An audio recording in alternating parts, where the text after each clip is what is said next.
Assalamualaikum warahmatullahi wabarakatuh. Perkenalkan, saya Saiful Huda SPD CGP Angkatan 10 dari SMK Pelayaran Kayu. Pada kesempatan kali ini saya akan membuat video aksi nyata modul 2.3 coaching untuk supervisi akademik, yang nantinya saya sebagai supervisi atau coach dan juga nanti Buni kita sebagai coaching. Terima kasih dan selamat menyaksikan. Assalamualaikum Bu Nikita. Waalaikumsalam Pak Uda. Gimana kabarnya hari ini? Alhamdulillah baik Pak. Ya, alhamdulillah kita bisa diberi kesempatan untuk bertemu kembali. Rencananya besok kita akan supervisi akademik. Jadi besok saya akan melakukan observasi pada kegiatan pembelajaran Ibu. Sebelum kita observasi, kita ngobrol terlebih dahulu ya. Iya Pak. Pertemuan kali ini saya akan menjelaskan kepada Buni kita bahwa saya akan melakukan supervisi di kelas bersama Buni kita. Supervisi akademik ini bertujuan untuk membantu Buni kita nanti dalam mengembangkan, meningkatkan kompetensi Buni kita yang berkaitan dengan kompetensi mengajar. Tahap pra-observasi ini saya akan melihat sejauh mana kesiapan Buni kita untuk kegiatan pembelajaran besok di tahap observasi.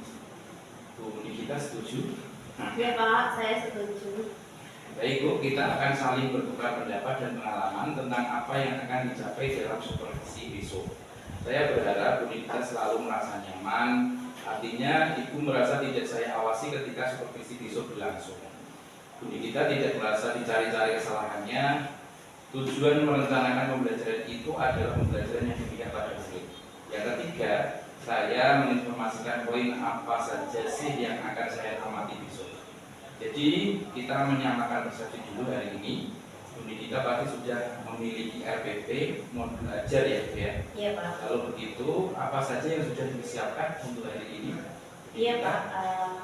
Kemarin saya kan sudah menyiapkan RPP atau modul ajar. Terus kemudian ada media pembelajaran juga Pak. Ya. Terus rencananya nanti saya menggunakan bahan belajar terintegrasi, ada LKPD yang isinya sudah ada evaluasi. Seperti itu Pak. Siap, lengkap sekali Buni kita. Selanjutnya kira-kira materi apa yang nanti Buni kita sampaikan? Ini Pak, saya akan mengajar materi IPAS. Kebetulan kan saya juga mengajar IPAS. Itu tentang sumber daya alam yang tidak diperbarui, yang tidak bisa diperbarui. Pokok bahasanya hidrokarbon dan minyak bumi Pak. Oke, berarti tentang pembelajaran IPAS tentang hidrokarbon dan minyak bumi. Iya Pak. Lalu metode apa yang digunakan? Rencananya di RPP saya itu saya menggunakan ini Pak, metode pembelajaran problem based learning (PBL). PBL ya. Oke, kemudian apa tujuan pembelajaran yang ingin dicapai Buni kita? Apa ya Pak? Saya lupa. Ini Pak, jadi nanti melalui kegiatan pemecahan masalah, anak-anak bisa mencari solusi daripada ini bahan bakar alternatif, seperti itu Pak. Oke, luar biasa sekali Buni kita. Setelah tadi Buni kita menyampaikan tujuan pembelajaran, metode dan lainnya, kira-kira apa tidak lanjutnya? Apakah ada kendala atau masalah yang muncul nantinya kira-kira? Apa ya Pak? Ya kemungkinan ini Pak untuk mengondisikan siswa Pak. Kira-kira apa itu? Kadang kan anak-anak itu masih belum fokus Pak, masih ramai sendiri seperti itu. Berarti tentang pengkondisian kelas ya Buni kita ya? Iya Pak. Lalu apakah ada lagi? Ini Pak tentang kesulitan siswa dalam menangkap pembelajaran. Nah kemampuan setiap siswa itu kan berbeda-beda ya Pak. Yeah. Nah yang ada yang lama menangkap pembelajaran, ada yang sedikit itu juga sudah paham. Oh ini bu seperti itu. Oke, baik Buni kita. Dari yang Buni kita sampaikan ini berarti dari kesiapan belajar siswa ya Buni kita nih. Iya Pak. Ada siswa yang keterampilan menangkap kurang dan lainnya berkaitan dengan kesiapan belajar juga ini. Tentunya Buni kita punya strategi, metode atau cara yang akan Buni kita gunakan.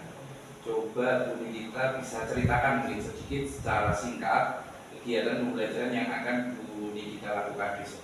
Ini Pak, berhubung murid saya kan beragam Pak, makanya saya juga harus menyiapkan pembelajaran yang beragam pula. Untuk memfasilitasi semua taruna saya akan memberikan media pembelajaran berupa benda konkret atau media yang bisa digunakan untuk pembelajaran. Ada juga lembar kerja sesuai dengan kelompok atau LKPD. Jadi ini lembar kerja per kelompok itu disusun Pak sudah. Oke, gitu.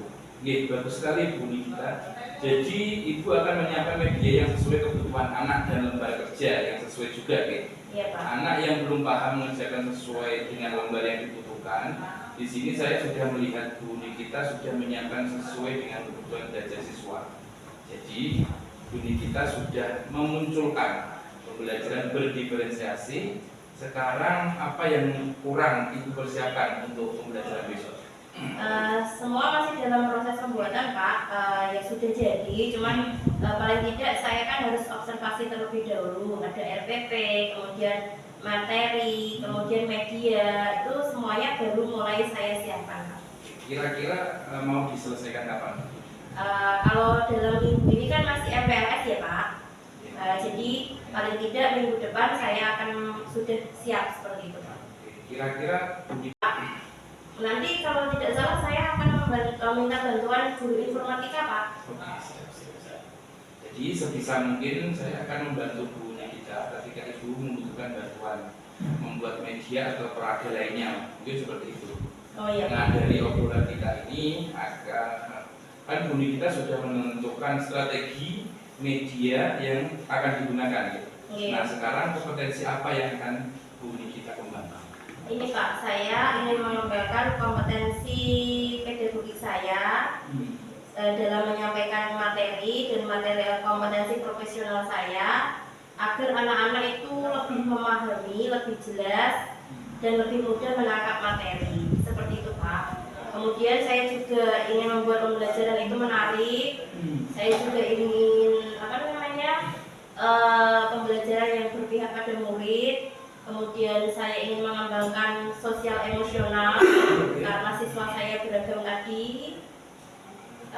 Kemudian ini Pak, karena kadang kan ini siswa itu kan terutama di SMK ya Pak, kebanyakan itu kan cowok. Nah kadang itu ada yang merasa kesulitan, ada yang dulu saya sudah, nah seperti itu. Nah terkadang saya ya agak gimana ya, agak merasa emosi sedikit sih Pak, karena kadang sudah diberitahu berkali-kali itu mereka masih seperti itu.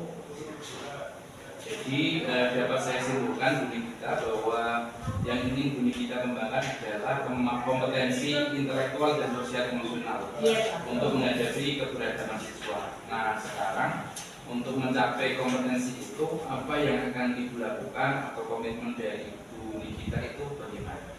Ini Pak, saya itu berusaha menyiapkan semua perangkat pembelajaran yang lebih baik dari sebelumnya, terutama mengenai lembar kerja yang sesuai dengan kebutuhan siswa nantinya, agar anak itu bisa menggerakkan dan saya lebih bisa menguasai kelas seperti itu.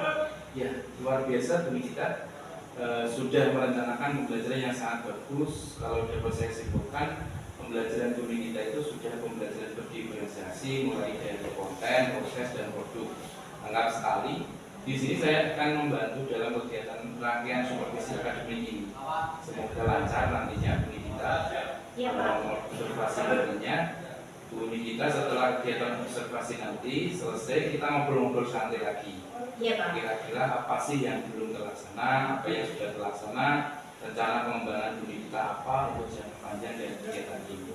Iya Pak. Untuk pelaksanaan kira-kira Bu Nikita siapnya kapan? Ini Pak, jadwal saya hari Kamis Pak untuk masuk ke kelas. Berarti lusa ya, hari Kamis sudah siap ya Bu. Terima kasih Bu Nikita, semoga kita tidak ada halangan sesuatu apapun sehingga kita bisa bertemu kembali di kegiatan observasi. Mungkin demikian observasi untuk kegiatan coaching supervisi akademik dengan saya. Mungkin itu. Iya Pak. Terima kasih. Assalamualaikum warahmatullahi wabarakatuh. Waalaikumsalam warahmatullahi wabarakatuh. Demikian video aksi nyata saya modul 2.3 coaching untuk supervisi akademik. Semoga bermanfaat. Terima kasih. Wassalamualaikum warahmatullahi wabarakatuh.